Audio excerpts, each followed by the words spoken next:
Hello friends, welcome to my academy. Friends, आज की इस क्लास में आपके सीटेट के एग्जाम के लिए सीडीपी के कुछ प्रीवियस ईयर क्वेश्चन पर देखने वाले हैं जो कि आपके एग्जाम के लिए इंपॉर्टेंट है। तो चलिए देखते हैं आज के क्वेश्चन। इसके अलावा अगर आपको सीटेट सीडीपी के नोट्स चाहिए तो स्क्रीन पे एक नंबर शो हो रहा होगा, वहाँ से आप मुझे व्हाट्सएप पर मैसेज कर सकते हैं। बहुत सारे अभ्यर्थी जो ऑलरेडी नोट्स को परचेज कर चुके हैं। यहाँ पर आपका फर्स्ट क्वेश्चन क्या दे रखा है, विद्यार्थियों की अर्थ बनाने की प्रक्रिया को किस प्रकार सुगम बनाया जाना चाहिए। फर्स्ट ऑप्शन क्या दे रखा है, बारंबार अभ्यास पर जोर देकर। बिल्कुल गलत बात है। ठीक है, हम किसी चीज़ को बार बार रिपीट कराएं, इससे जो बच्चा होता है वो अपने ज्ञान का निर्माण नहीं करता है बल्कि चीज़ों को रटता है, जो कि आपकी एनईपी एनसीईआरटी क्या कहती है कि हमें रटन पद्धति को बढ़ावा नहीं देना है। तो ये ऑप्शन आपका नहीं होगा। ठीक है, और जब भी आपको अपने सीटेट के एग्ज़ाम में बार बार अभ्यास या फिर दोहराव की बात की जाए तो वो आपके एग्ज़ाम के लिए एक नेगेटिव टैग वर्ड होता है ना। तो ये ऑप्शन नहीं होगा। निष्क्रिय अनुकरण, देखिए जो बच्चा है वो सक्रिय होना चाहिए, एक्टिव होना चाहिए, तभी वो किसी चीज़ को सीख पाएगा, है ना। और जो निष्क्रिय वर्ड है इसमें क्या कहता है कि बच्चा जो है सिर्फ चीज़ों को सुन रहा है, अपने अंदर ज्ञान को भर रहा है। ये चीज़ें क्या होती हैं आपके एग्ज़ाम के लिए एक नेगेटिव टैग वर्ड है। जब भी आप सीटेट का एग्ज़ाम में जब भी क्वेश्चन को सॉल्व करें तो इस चीज़ को ध्यान में रख करके करें कि जो बच्चा होना चाहिए वो एक्टिव होना चाहिए, सक्रिय होना चाहिए। ठीक है, निष्क्रिय जो वर्ड है ये भी आपके सीटेट के एग्जाम के लिए एक नेगेटिव टैग वर्ड है। इसके साथ साथ यहाँ पर दे रखा है भौतिक पुरस्कार देकर। देखिए जब भी आप बच्चे को पुरस्कार देते हैं तो फिर बच्चा क्या करता है, उसी पुरस्कार को पाने के लिए फिर चीज़ों को करने लगता है ना। या फिर बच्चे को आप दंड दे रहे हैं तो फिर दंड से बचने के लिए किसी कार्य को करता है, उसका सीखने पर फोकस नहीं होता है। या तो पुरस्कार को पाने के लिए किसी चीज़ को करेगा या तो दंड से बचने के लिए किसी चीज़ को करेगा। तो ये भी क्या होता है आपके एग्जाम के लिए एक नेगेटिव वर्ड होता है। तो ये भी ऑप्शन गलत हो गया। यहाँ पर क्या हो जाएगा, खोज व अन्वेषण द्वारा। जब बच्चा किसी चीज़ की खोज स्वयं करता है, खुद किसी चीज़ को करके सीखता है, तो वहाँ पर जो ज्ञान होता है वो उसके माइंड में लंबे टाइम के लिए रहता है। ठीक है, तो यहाँ पर फोर्थ ऑप्शन राइट आंसर हो जाएगा, जब बच्चा चीज़ों को खुद करके सीखे। ठीक है, तो खोज व अन्वेषण द्वारा। और ये जो वर्ड है ये आपके एग्जाम के लिए एक पॉजिटिव टैग वर्ड होता है। देखिए मैं साथ साथ आप लोगों को पॉजिटिव और निगेटिव दोनों ही टैग वर्ड बताते चल रही हूँ ताकि लास्ट टाइम में आपको दिक्कत ना हो और कहाँ पर किस तरीके से यूज करना हो ये भी आपको पता चल जाए, है ना। तो फोर्थ ऑप्शन राइट आंसर आपका यहाँ पर हो जाएगा। नेक्स्ट क्वेश्चन की तरफ चलते हैं। यहाँ पर क्या दे रखा है, अपने पूर्व ज्ञान के आधार पर बच्चों के सहज अनुमान लगाने को डैश किया जाना चाहिए। फर्स्ट ऑप्शन दे रखा है हतोत्साहित। देखिए कभी भी बच्चे को हतोत्साहित यानी कि डिस्करेज नहीं करना है, इनक्रेज करना है। ठीक है, प्रोत्साहित करना है। और ये क्या होता है आपके एग्जाम के लिए एक निगेटिव टैग वर्ड होता है। हमें बच्चों को इनक्रेज करना है, प्रोत्साहित करना है, हतोत्साहित नहीं करना है। तो ये आपका होगा नहीं। सुशादित, बिल्कुल सही बात है। जब बच्चा अपने प्रीवियस नॉलेज के आधार पर किसी चीज़ के बारे में अनुमान लगाता है तो वो क्या करता है, कहीं ना कहीं अपने आप को एक दिशा देता है, सुशादित करता है, फैसिलेट करता है। तो यहाँ पर सेकंड ऑप्शन राइट आंसर हो जाएगा। जो चीज़ें उसने पहले एक्सपीरियंस कर रखी है उसके आधार पर वो चीज़ें बता रहा है। ठीक है, तो सेकंड ऑप्शन बिल्कुल सही है। खारिज करना, ये बात भी बिल्कुल गलत हो जाएगी। यानी जो भी बच्चा बता रहा है आप उसको सिरे से नकार दें। ठीक है, ये चीज़ें आपको नहीं करनी है। जो भी बच्चा बता रहा है आपको उसको सबसे पहले सुनना है। ठीक है, आपको बच्चे के विचार के बारे में जानना है। ठीक है, तो यहाँ पर थर्ड ऑप्शन भी राइट आंसर हो जाएगा। सॉरी, थर्ड ऑप्शन आपका यहाँ पर गलत हो जाएगा, दंडित। देखिए बच्चे को पनिशमेंट नहीं देनी है, सज़ा नहीं देनी है। ठीक है, ये आपकी एनईपी भी कहती है, एनसीईआरटी भी कहती है, किसी भी प्रकार की जो है बच्चे को सज़ा नहीं देनी है। तो ये भी नहीं होगा। और देखिए तीन यहाँ पर आपको नेगेटिव वर्ड देखने को मिल गए। एक हतोत्साहित, इसके साथ साथ खारिज, इसके साथ साथ दंडित। जब भी बच्चे को हतोत्साहित करने की बात की जाए या फिर जो उसके विचार उसको खारिज करने की बात की जाए या फिर बच्चे को दंड देने की बात की जाए तो उस ऑप्शन की तरफ आप जाइएगा ही मत। ठीक है, वो ऑप्शन आपके हो ही नहीं सकते।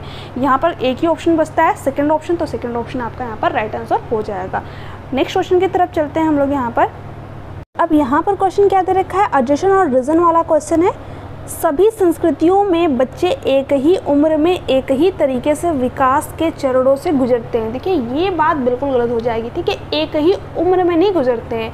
देखिए हो सकता है कोई बच्चा यहाँ पर 1 साल का हो, ठीक है, और ये चलना भी इसको आ रहा है और इसको बोलना भी आ रहा है। वहीं पर दूसरा बच्चा जो कि 1 ही साल का है बट इसको ना ही चलना आ रहा है सही से और ना ही बोलना आ रहा है। क्यों? क्योंकि जो बच्चे की हेरिडिटी हो सकता है उसको सही से नहीं मिली हो, उसको जन्म से ही कोई विकार रहा हो या फिर जो है उसका इन्वायरमेंट उसको सही तरीके से नहीं मिला हो, उसके आसपास ज़्यादा बच्चे ना हो जिस वजह से उसको बोलने में दिक्कत हो रही हो। ठीक है, तो ये डिपेंड करता है कि बच्चों को हेरिडिटी कैसी मिली, इन्वायरमेंट कैसा मिला। ठीक है, क्योंकि हम किसका प्रोडक्ट होते हैं, जो हमारा डेवलपमेंट होता है ये किसका प्रोडक्ट है, हमारे हेरिडिटी और इन्वायरमेंट का, है ना।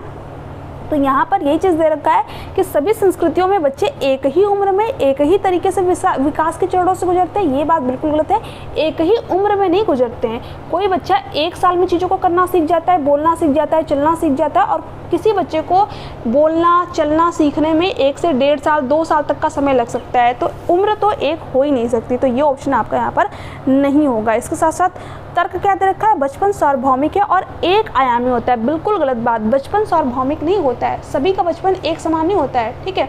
किसी के लिए जो है बचपन बहुत अच्छा हो सकता है, उसको अच्छी चीज़ें मिल सकती हैं, अच्छे खाने की चीज़ें मिल सकती हैं, रहने की चीज़ें मिल सकती हैं, खिलौने मिल सकते हैं, और किसी बच्चे को जो है खाने तक की चीज़ें नहीं मिल रही होंगी, ठीक है। आपने देखा होगा बहुत सारे बच्चे जो है रोड पे, बहुत छोटे छोटे बच्चे जो है रोड पे आपको चीज़ें बेचते हुए देखने को मिलते हैं, क्योंकि उनका बचपन उस तरीके का है। तो क्या बचपन सभी के लिए सार्वभौमिक होता है? बिल्कुल नहीं, सबका बचपन जो है अलग अलग होता है। वो डिपेंड करता है कि क्या चीज़ें जो है उसका इन्वायरमेंट कैसा है, उसकी हेरिडिटी कैसी है, ठीक है, किस तरीके की फैमिली में उसने जन्म लिया है। तो कई सारे फैक्टर है जो कि डिपेंड करता है कि हमारा बचपन कैसा होगा। तो यहाँ पर अजेशन और रीज़न दोनों ही गलत दे रखे हैं, है ना। तो यहाँ पर 4th ऑप्शन राइट आंसर हो जाएगा। आप यहाँ पर भी देख सकते हैं कुछ बच्चों की जो ग्रोथ होती है बहुत फास्ट होती है, ठीक है। आपको लगेगा कि अरे ये तो बच्चा 1 साल में मतलब इतना बड़ा हो गया, और कुछ बच्चों की ग्रोथ क्या होती है, थोड़ी सी स्लो होती है, ठीक है। तो ये बात आपकी गलत दे रखी थी, तो 4th ऑप्शन करेक्ट आंसर हो जाएगा। नेक्स्ट है, पर क्वेश्चन क्या दे रखा है, सीमा अपनी मम्मी की आज्ञा के बिना रसोई से मिठाई खाने से डरती है। उसे लगता है कि मम्मी को पता लगने पर उसे सजा मिलेगी। कोहलबर्ग के नैतिक सिद्धांतों के अनुसार सीमा किस स्तर पर? देखिए, लॉरेंस कोहलबर्ग ने जो नैतिक विकास का सिद्धांत दिया है, मोरल डेवलपमेंट का जो इन्होंने थ्योरी दी है, उसमें इन्होंने नैतिक विकास के 3 लेवल बताए, ठीक है, 3 स्तर इन्होंने बताया। कौन कौन से स्तर इन्होंने बताया? पहला तो आपका हो जाएगा प्री कन्वेंशनल स्तर, यानी कि पूर्व पारंपरिक स्तर, ठीक है। उसके बाद में इन्होंने बताया है कन्वेंशनल स्तर, यानी कि पारंपरिक स्तर। उसके बाद में थर्ड जो इन्होंने बताया है वह है पोस्ट कन्वेंशनल स्तर, ठीक है। तो 3 लेवल इन्होंने बताया, कौन कौन सा? पूर्व पारंपरिक स्तर यानी कि प्री कन्वेंशनल लेवल, इसके साथ साथ जो है कन्वेंशनल लेवल यानी कि पारंपरिक स्तर, इसके साथ साथ पोस्ट कन्वेंशनल लेवल यानी कि उत्तर पारंपरिक स्तर, ठीक है। तीनों चीज़ें मैंने आप लोगों को नोट्स में मेंशन कर रखी है, तो वहाँ से भी आप इन चीज़ों को देख सकते हैं। और देखिए, जो इन्होंने पहला लेवल बताया, इसमें 2 स्टेज है। पहली स्टेज क्या है? दंड और आज्ञा पालन, ठीक है। बच्चा क्या करता है, अब छोटा बच्चा है तो उसके अंदर नैतिकता तो होगी नहीं, वो नैतिकता सिर्फ दंड की वजह से प्रदर्शित करता है। जैसे कि आप यहाँ पर क्वेश्चन में देख पा रहे होंगे, सीमा अपनी मम्मी की आज्ञा के बिना रसोई से मिठाई खाने से डरती है। यानी सीमा जो है, उसको ये लग रहा है कि अगर उसने मिठाई खा लिया तो मम्मी से डांट पड़ेगी, इसलिए वो मिठाई को नहीं खा रही है। यानी डर की वजह से सीमा क्या कर रही है? नैतिकता प्रदर्शित कर रही है ना। तो ये होती है आपकी जो है कोहलबर्ग की पहले लेवल की पहली स्टेज, ठीक है। तो यहाँ पर हमसे स्तर के बारे में पूछा हुआ है कि कौन से स्तर में जो है बच्ची होगी, तो यहाँ पर वो कौन से स्तर में होगी? पूर्व पारंपरिक स्तर, यानी कि जो उन्होंने प्री कन्वेंशनल लेवल दिया है, ठीक है। तो यहाँ पर आपका सेकंड ऑप्शन जो है राइट आंसर हो जाएगा। देखिए, यहाँ पर इन्होंने स्टेज दे रखा है, स्टेज नहीं होगा, आपका लेवल होगा, ठीक है। ये सीटेट वालों की गलती है, यहाँ पर लेवल इनको देना चाहिए था। तो यहाँ पर सेकंड ऑप्शन जो है राइट आंसर आपका हो जाएगा। आप यहाँ पर देख भी सकते हैं कि बच्चा क्या करता है, डर की वजह से जो है किसी भी काम को नहीं करता। जैसे मेहमान आ गए तो जो प्लेट वगैरह मिठाई रहती है, वो डर की वजह से उस टाइम बच्चा नहीं छूता है कि अगर इस टाइम हम छू दिए तो मम्मी से फिर डांट पड़ेगी, ठीक है। बट जैसे ही मेहमान चले जाते हैं उसके बाद बच्चा खाना शुरू कर देता है, ठीक है। तो डर की वजह से जब बच्चा नैतिकता को प्रदर्शित करे तो वो लॉरेंस कोहलबर्ग के पहले लेवल और पहले स्टेज में होगा। तो यहाँ पर आपका सेकेंड जो है राइट आंसर हो जाएगा। उत्तर पारंपरिक स्तर, देखिए ये लास्ट वाली स्टेज है। इसके अलावा अमूर्त स्तर, देखिए इन सबको आप इंग्लिश में ही जो है देखिएगा। अमूर्त स्तर इन्होंने नहीं दिया है, फॉर्मल स्तर इन्होंने नहीं बताया, इन्होंने 3 ही स्तर दिया है।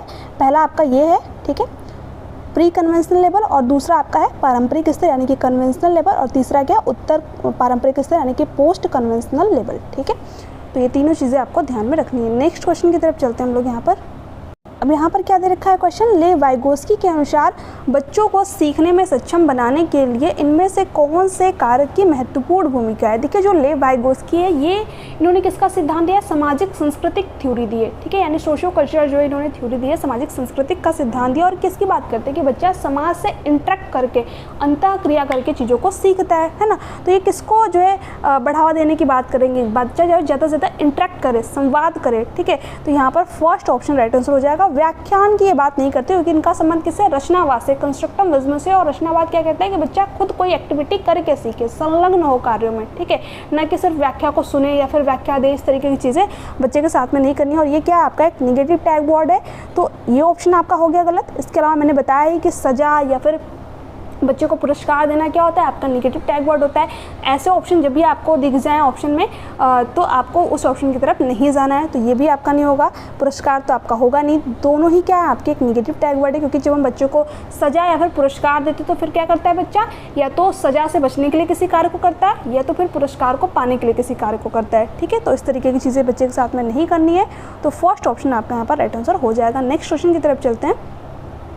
अब यहाँ पर क्या दे रखा है, निम्न में से किस मनोवैज्ञानिक ने प्रतिपादित किया कि अंतःक्रिया के बच्चे के भाषाई विकास में बहुत महत्वपूर्ण भूमिका है। तो अभी हम लोगों ने देखा कि इंट्रैक्शन की बात कौन करते हैं, अंतःक्रिया की जो है बात कौन करता है, लेव वाइगोस्की करते हैं। और इनकी थ्योरी का क्या नाम है, सामाजिक सांस्कृतिक सिद्धांत, सोशियो कल्चरल थ्योरी। तो सिंपली हमें अपना राइट आंसर पता चल गया, लेव वाइगोस्की। इसके अलावा इन्होंने 3 चीज़ों की बात की है कि जो बच्चा होता है, जो उसका संज्ञानात्मक विकास होता है, उसमें उसके समाज की महत्वपूर्ण भूमिका होती है, उसके कल्चर संस्कृति की महत्वपूर्ण भूमिका होती है, और उसके लैंग्वेज भाषा की जो है बहुत महत्वपूर्ण भूमिका होती है, ठीक है। तो यहाँ पर देखिए क्या रखा है, बच्चे के भाषिक विकास में यानी लैंग्वेज की बात हो रही है, में बहुत महत्वपूर्ण भूमिका होती है। यहीं पर आपको दे सकता है सांस्कृतिक विकास में, यहीं पर आपको दे सकता है सामाजिक विकास में। तो जब भी समाज की बात हो, कल्चर की बात हो और भाषा की बात हो, ठीक है, तो आपको जो है लेव वाइगोस्की के साथ में जाना है। आप 3 चीज़ें ध्यान में रख लीजिएगा, समाज, संस्कृति और भाषा। इन तीनों चीज़ों की बात किसने की है,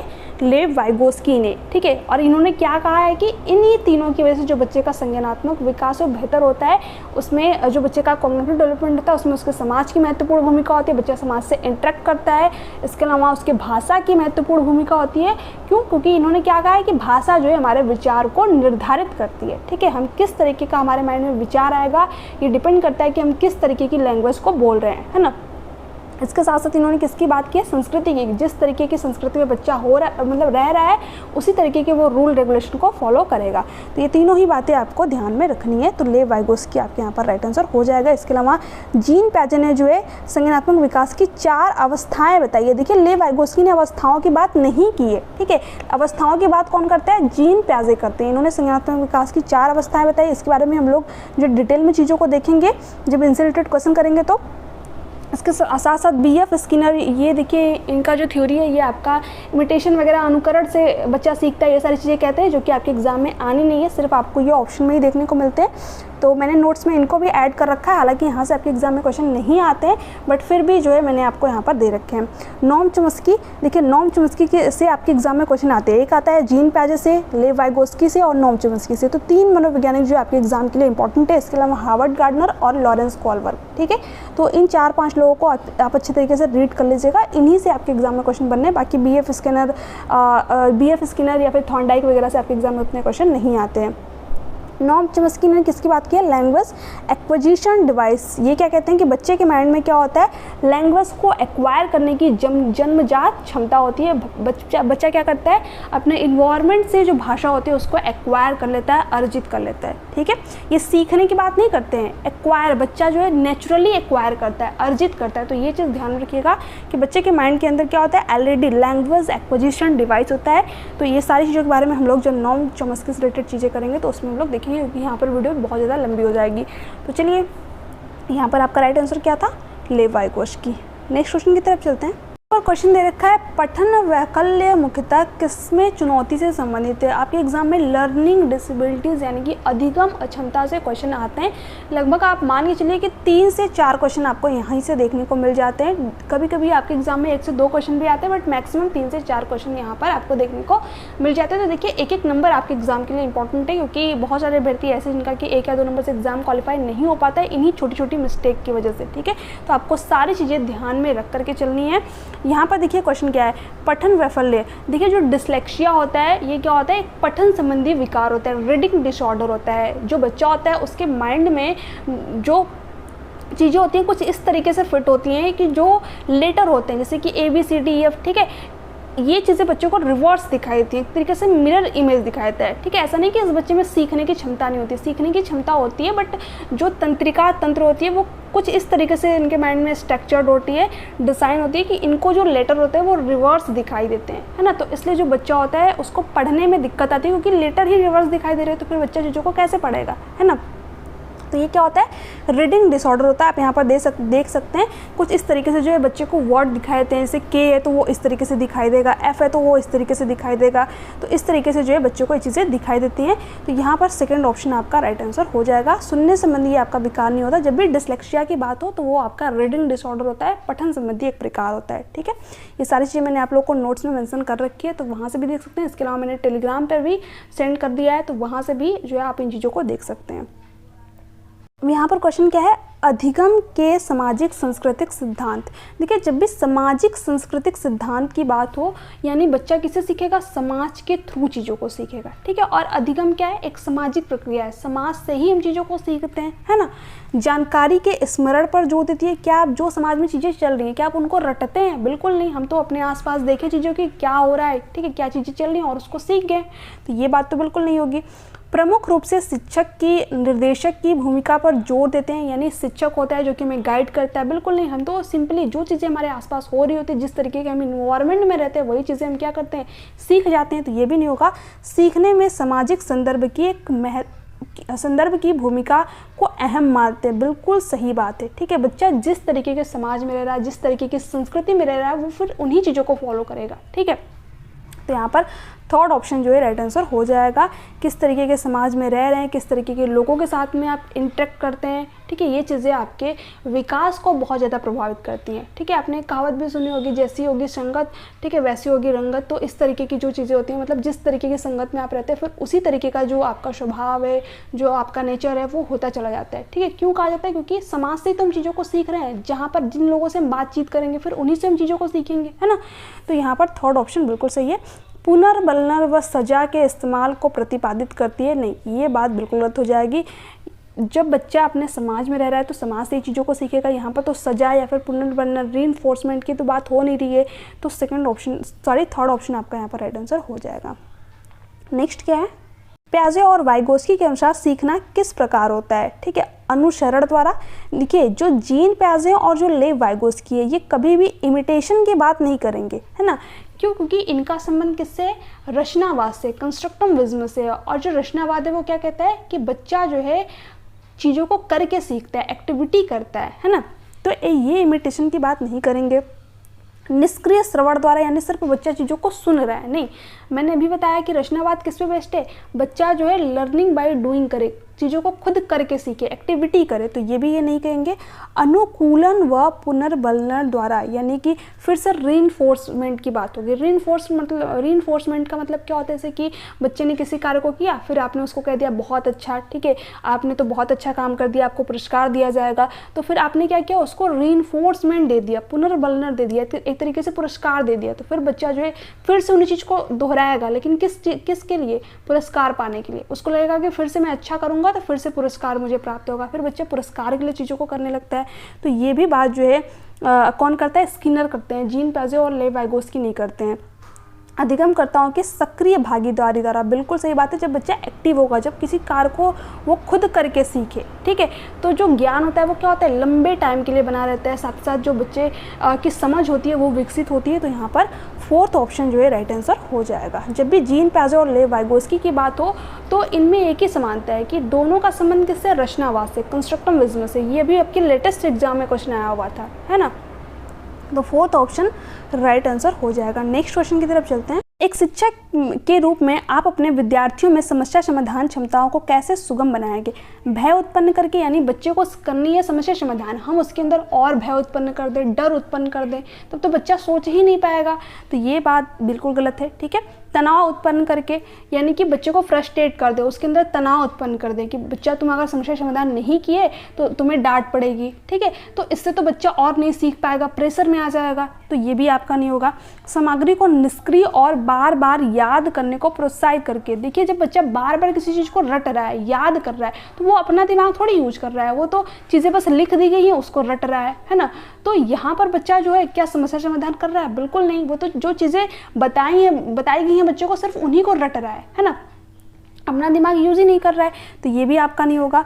विचार मंथन को प्रोत्साहित करके और उपमाओं और अनुमानों जैसी रणनीतियों के उपयोग को प्रोत्साहित करके, बिल्कुल सही बात, बच्चे को ब्रेन स्टॉर्मिंग कराइए, सोचने पर जो है उसको थिंकिंग करने के लिए कहिए कि बच्चा सोचो इस प्रॉब्लम को हम किस तरीके से सॉल्व कर सकते हैं, ठीक है, किस तरीके से जो है हम इसको सॉल्व कर सकते हैं, क्या चीज़ें हो सकती हैं, है ना। अनुमान लगाने को बच्चे को कहिए, जो चीज़ें उसने पहले पढ़ रखी है, ठीक है, उसके प्रीवियस नॉलेज पे जो है आप बच्चों को अनुमान लगाने को कहिए, तो वहाँ पर जो उसके समस्या समाधान है उसको आप तब सुगम बनाएंगे। बच्चा क्या करेगा, खुद उस समस्या का समाधान कर पाएगा, ठीक है। यही चीज़ें बच्चे से करानी है कि बच्चा खुद एक्टिविटी करके सीखे, क्योंकि टीचर क्या है, एज ए फैसिलिटेटर यानी सुगम करता है, जो भी चीज़ें बच्चे सीख रहा है उसको सीखने में सुगम बनाए, आसान बनाए, है ना। तो फोर्थ ऑप्शन आपका यहाँ पर राइट आंसर हो जाएगा। और ये तीनों वर्ड नेगेटिव टैग वर्ड है, भय उत्पन्न करना, तनाव उत्पन्न करना और निष्क्रिय, ठीक है। तो तीनों आपको ध्यान रखना है, फोर्थ ऑप्शन राइट आंसर हो जाएगा। नेक्स्ट है, अब यहाँ पर देखिए क्या दे रखा है, जब विद्यार्थी डैश की भावना का अनुभव करते हैं तब उनके सीखने पर सकारात्मक प्रभाव पड़ने की संभावना है। तनाव, यानी जब बच्चा तनाव का, फ्रस्ट्रेशन का अनुभव कर रहा है तो क्या वो चीज़ों को सीख पाएगा? आप खुद सोचिए, जब बहुत ज़्यादा आप फ्रस्ट्रेशन में होते हैं तो क्या आपका सीखने में मन लगता है? बिल्कुल नहीं लगता है, ठीक है। तो ये आपका नहीं होगा। शर्म, यानी जो है बच्चा टीचर से ही शर्मा रहा है, ठीक है, उसको डांट पड़ रही है क्लासरूम में, तो इस तरीके से जब बच्चे के साथ में चीज़ें होती हैं तो फिर बच्चा शर्म की वजह से भी चीज़ों को नहीं सीखता है ना, सीखना ही नहीं चाहता है। तो ये चीज़ें भी नहीं करनी है। अगर बच्चे से कोई गलती हो भी गई है तो आप जो है उसको सुधारिए, ऐसा नहीं कि आप उसको क्लासरूम के सामने पूरा खड़ा करा करके अच्छे से बढ़िया से डांट लगा रहे हैं, ठीक है, तो फिर बच्चा चीज़ों को सीखेगा नहीं। तो ये भी आपका नहीं होगा। हीनता, यानी बच्चों को जो है हीन दृष्टि से देख रहे हैं कि अरे ये बच्चा तो कुछ सीख ही नहीं सकता, इसको तो कुछ आता ही नहीं है। देखिए हर बच्चे की जो एबिलिटी होती है, जो क्षमता होती है वो अलग अलग होती है। कोई बच्चा चीज़ों को जल्दी सीख सकता है, कोई बच्चा जो है सीखने में उसको टाइम लगता है, तो उसके लिए आपको एक्स्ट्रा मेहनत करनी पड़ेगी। क्योंकि जो आपकी NEP है, NCF है, वो क्या कहता है कि हमें एज पर नीड एजुकेशन देनी है, जैसे बच्चे की ज़रूरत है उसके अकॉर्डिंग उसको चीज़ें प्रोवाइड करनी है ना। उसके लिए आप किसी अलग टीचिंग मेथड का यूज कीजिए, तो ये भी बात गलत है। संतुष्टि, देखिए जब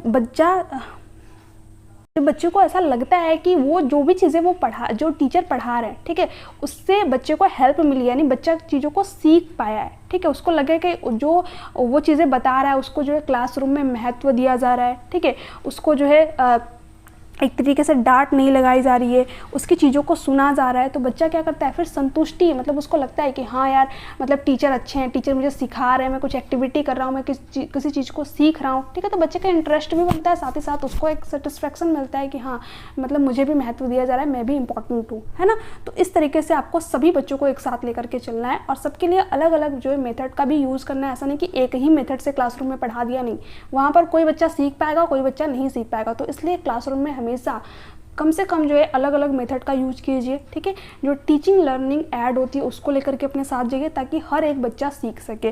तो यहाँ पर आपका फोर्थ ऑप्शन राइट आंसर हो जाएगा। और तीनों ही वर्ड, तनाव, शर्महीनता, ये क्या है, नेगेटिव टैग वर्ड है, ठीक है। यानी जब बच्चा संतुष्टि का अनुभव करेगा तब क्या करेगा, वो जो उसका सीखना होता है उस पर एक पॉजिटिव इफेक्ट पड़ेगा, सकारात्मक प्रभाव पड़ेगा। नेक्स्ट क्वेश्चन की तरफ चलते हैं। ये क्वेश्चन देखिए अभी आपके रिसेंट एग्जाम में पूछा गया, जो 7 जुलाई को आपका एग्जाम हुआ था उसमें पूछा गया था, निम्न में से कौन सा प्रश्न विश्लेषणात्मक चिंतन को बढ़ावा देता है। देखिए जब भी विश्लेषणात्मक चिंतन की बात की जाए, यानी कि एनालिटिकल थिंकिंग की बात की जाए, तो आपको उस ऑप्शन की तरफ जाना है जहाँ पर लिखा हो क्या होगा, ठीक है, क्या होगा यदि ये हो जाए, या फिर क्या होता, ठीक है, क्या हो सकता है। इस तरीके के जो भी क्वेश्चन पूछे जाए उसमें बच्चा क्या करता है, एनालिटिकल थिंकिंग करता है, तर्क करता है, वितर्क करता है, चीज़ों के बारे में सोचता है, विश्लेषण करता है ना। तो इस तरीके के ऑप्शन की तरफ आपको जाना है। भारत की कुल जनसंख्या कितनी है, ठीक है, इसमें सिंपली क्वेश्चन पूछ रखा है कि भारत की कुल जनसंख्या कितनी है। तो इसमें बच्चे को अगर पता होगा तो बता देगा, ठीक है, अगर नहीं पता होगा तो फिर नहीं बताएगा, तो ये नहीं होगा। भारत में जनसंख्या वृद्धि के विभिन्न कारण क्या हैं, ठीक है, यानी भारत में जनसंख्या वृद्धि के क्या कारण हो सकते हैं। आपको यहाँ पर क्या करना पड़ेगा, तर्क करना पड़ेगा, वितर्क करना पड़ेगा, सोचना पड़ेगा, विश्लेषण करना पड़ेगा कि हाँ ये कारण हो सकते हैं, ठीक है, जनसंख्या वृद्धि के। तो यहाँ पर हर बच्चे का आंसर क्या होगा, अलग अलग होगा। कोई बच्चा कुछ और चीज़ें बताएगा, कुछ बच्चा जो है और चीज़ें बताएगा। तो यही आपका क्या होगा, विश्लेषणात्मक चिंतन को बढ़ावा देगा। तो सेकेंड ऑप्शन आपका यहाँ पर राइट आंसर हो जाएगा। भारत की राजधानी है, इसमें बच्चा विश्लेषण कहाँ कर रहा है, उसको पता है तो बता देगा, नहीं पता है तो नहीं बताएगा, ठीक है। भारत में कितने राज्य है, तो डायरेक्ट क्वेश्चन है, ठीक है, कितने राज्य हैं, जो है महात्मा गांधी का जन्म कब हुआ है, ये सब डायरेक्ट क्वेश्चन, रटी रटाई चीज़ें हैं, इनको बच्चा डायरेक्ट बताता है। अगर उसको पता है तो ठीक है, नहीं पता है तो नहीं बताएगा। बट इसमें बच्चा सोचेगा। जैसे आपने पूछ दिया कि आपके आसपास प्रदूषण के कारण क्या है, ठीक है, पानी बचाओ के क्या उपाय हैं, तो इसमें बच्चा क्या करेगा, थिंकिंग करेगा, विश्लेषण करेगा, चीज़ों के बारे में सोचेगा, क्योंकि उसने आसपास अपने वो चीज़ें देख रखी हैं। तो सेकंड ऑप्शन आपका राइट आंसर हो जाएगा। नेक्स्ट क्वेश्चन की तरफ चलते हैं। अभी देखिए, जो मैंने आपको बताया था रीडिंग डिसऑर्डर से आपके एग्जाम में क्वेश्चन फिर से वही आया था, पठन वैफल्य वाला ही, ठीक है। देखिए, अभी मैंने प्रीवियस एग्जाम में आपको दिखाया था क्वेश्चन किस तरीके से आया था, और ये रिसेंट एग्जाम का है। आपने अगर 7 जुलाई को एग्जाम दिया होगा तो आपको पता भी होगा ये क्वेश्चन आपका 7 जुलाई का है, ठीक है, और पेपर 2 का क्वेश्चन है। तो देखिए किस तरीके से जो प्रीवियस क्वेश्चन पर है आपके एग्जाम में हेल्प कर रहे हैं, डायरेक्ट चीज़ें वहीं से उठा करके ये लोग पूछ रहे हैं, सिर्फ लैंग्वेज को थोड़ा बहुत घुमा करके, ठीक है। तो प्रीवियस क्वेश्चन पर बहुत बहुत ज़्यादा इंपॉर्टेंट है। अगर आपने प्रीवियस क्वेश्चन पर अच्छे से लगा लिया, ठीक है, ऐसा नहीं कि सिर्फ प्रीवियस क्वेश्चन पर लगाते चले गए नहीं। आप, मैं हमेशा बोलती हूँ कि सिर्फ 10 ही क्वेश्चन लगाइए, बट उसको प्रॉपर एनालिसिस कीजिए कि क्वेश्चन के जो ऑप्शन है वो क्यों गलत हुए आपसे, कहाँ पर आपने मिस्टेक की, ठीक है। तो उन चीज़ों को अच्छी तरीके से रीड कीजिए। आपके कोई भी क्वेश्चन धीरे धीरे जो है आपके जो नंबर है वो यहाँ पर इंक्रीज होते चले जाएंगे, और क्वेश्चन करने की समझ आपको विकसित होगी, ठीक है, किस तरीके से क्वेश्चन को करना है और कहाँ पर जो है आपको मिस्टेक नहीं करनी है, गलतियाँ नहीं करनी है। तो इस तरीके से जब आप क्वेश्चन को सॉल्व करेंगे तो धीरे धीरे जो है आप अपने एग्जाम में अच्छा स्कोर कर लेंगे, और जब अपने एग्जाम हॉल में बैठेंगे तो आपका एग्जाम का प्रेशर नहीं होगा, क्योंकि आपने रोज़ मॉक टेस्ट दिया, अपने स्कोर को देखा है, प्रॉपर समझा है कि कहाँ पर मिस्टेक हुई है, कहाँ पर गलतियाँ हुई हैं, कहाँ पर गलतियाँ नहीं करनी है ना। इस तरीके की चीज़ें आपको करनी है। यहाँ पर देखिए क्वेश्चन क्या दे रखा था, पठन विफल से जूझ रहे छात्रों को पढ़ना सिखाया जा सकता है लंबे और जटिल गद्यांश देकर। अभी मैंने आप लोगों को बताया था कि जो बच्चा होता है जिसको रीडिंग डिसऑर्डर होता है, उसके तंत्रिका तंत्र में कुछ इस तरीके की चीज़ें फिट होती है कि बच्चे को लेटर जो है रिवर्स दिखाई देते हैं, उल्टे दिखाई देते हैं। तो जब बच्चा पढ़ ही नहीं पा रहा है चीज़ों को, तो आप जो है उसको लंबे या फिर जटिल गद्यांश देंगे तो वो उसको पढ़ ही नहीं पाएगा, तो फिर उसका क्या मतलब है ना। तो ये नहीं होगा। अनुकूलन की अनुबंधन विधि के माध्यम से, यानी बच्चे को क्या करें, कंडीशनिंग दे, ठीक है, एक तरीके से उसको बार बार चीज़ें रिपीटेट कराएं, दोहराव करें, तो इससे भी बच्चा नहीं सीखेगा और वो फ्रस्ट्रेशन में आ जाएगा, तनाव में आ जाएगा, क्योंकि बच्चा एक तो सीख नहीं पा रहा है चीज़ों को, फिर आप उसको बार बार दोहराने के लिए कह रहे हैं, है ना। तो ये कौन सा अच्छा तरीका है, तो ये भी नहीं होगा आपका। व्यवस्थित ध्वन्यात्मक प्रशिक्षण के माध्यम से, बिल्कुल सही बात है, क्योंकि बच्चा क्या है, बच्चों को जो वर्ड है वो रिवर्स दिखाई दे रहे हैं, तो बच्चा चीज़ों को पढ़ नहीं सकता है बट सुन तो सकता है। तो आप जो उसको ध्वन्यात्मक प्रशिक्षण दीजिए, साउंड के थ्रू सिखाइए, ठीक है। ऐसे कि आपने एक मूवी देखी होगी तारे ज़मीन पर, वहाँ पर ईशान अवस्थी को यही वाली प्रॉब्लम थी, तो जो आमिर खान थे उसमें हीरो, तो उसमें उन्होंने क्या किया, ध्वन्यात्मक प्रशिक्षण के माध्यम से बच्चे को सिखाया, अलग तरीके से सिखाया, ठीक है।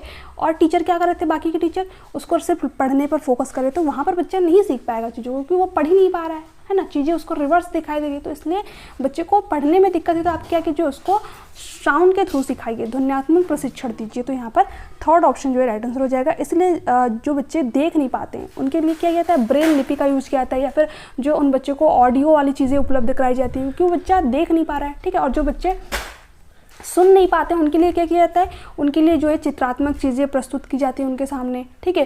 क्योंकि बच्चा इमेज से चीज़ों को सीख पाएगा, क्योंकि बच्चा सुन नहीं पा रहा है पर देख तो सकता है ना। तो इस तरीके की जो है बच्चे के सामने चीज़ें प्रस्तुत की जाती है, यानी एज पर नीड एजुकेशन बच्चे को यहाँ पर दी जाती है ना। तो ये पॉइंट आपको ध्यान में रखने हैं। उच्च ग्रेड स्तर के पठन ग्रंथ प्रदान करना, यानी जो उच्च ग्रेड स्तर के पठन ग्रंथ हो वो प्रदान करना। देखिए जब भी बच्चे को रीडिंग डिसऑर्डर है तो फिर उसको पढ़ने की चीज़ें हम देंगे ही नहीं, क्योंकि उसको पढ़ने में ही दिक्कत आ रही है ना, हम उसको अलग तरीके से सिखाएंगे। तो यहाँ पर तीनों एक ही बातें दे रखी थी, तो हम क्यों जाएंगे इस ऑप्शन की तरफ, हमारा थर्ड ऑप्शन जो है राइट आंसर यहाँ पर हो जाएगा। सिंपल सा क्वेश्चन था। तो ये था आपका आज का लास्ट क्वेश्चन। और इसके अलावा देखिए मुझे बहुत सारे अभ्यर्थियों के जो है मैसेज आए हुए थे। कुछ अभ्यर्थियों का क्वेश्चन था कि मेरा एग्जाम 2 से 3 बार हम दे चुके, क्वालिफाई नहीं हो पा रहा है। तो कुछ अभ्यर्थियों का ये क्वेश्चन था। नोट्स रिलेटेड आप लोगों के बहुत ज़्यादा डाउट है। देखिए नोट्स का प्राइस बहुत ही कम है और उसमें मैं आप लोगों को सीडीपी के नोट्स प्रोवाइड कर चुकी हूँ और जितने अभ्यर्थी नोट्स को परचेज कर चुके हैं उनको ऑलरेडी मैं हिंदी पेडागोजी और इंग्लिश पेडागोजी के फ्री में नोट्स जो है प्रोवाइड कर चुकी हूँ। तो अभी जो है अगर आप नोट्स को परचेज करते हैं तो मैं आपको हिंदी पेडागोजी और इंग्लिश पेडागोजी के फ्री में नोट्स प्रोवाइड करूँगी। इसके अलावा आपको कुछ भी पढ़ने की जरूरत नहीं पड़ेगी। अगर आप उनको अच्छी तरीके से रीड कर लेते हैं तो आपके जो क्वेश्चन है वहीं से आपको देखने को मिल जाएंगे, ठीक है। और हिंदी में जो ग्रामर के जो क्वेश्चन आपके आते हैं 3 से 4 उनके भी चीज़ें मैंने वहाँ पर ऐड कर रखी है जिससे कि आपको उन क्वेश्चनों में भी दिक्कत ना आए, आप उसको इजीली कर ले जाएँ, ठीक है। इसके साथ साथ पैसेज की प्रैक्टिस कर लीजिए और जो मैंने फ्री में नोट्स आप लोगों को दे रखे हैं हिंदी पेडागोजी के उनको बस अच्छी तरीके से रीड कर लीजिएगा। और जो आपके ग्रामर के 3-4 क्वेश्चन आते हैं उसमें मैंने जितनी भी चीज़ें दे रखी है सिर्फ वही आपको पढ़नी है, वो पढ़ लीजिए।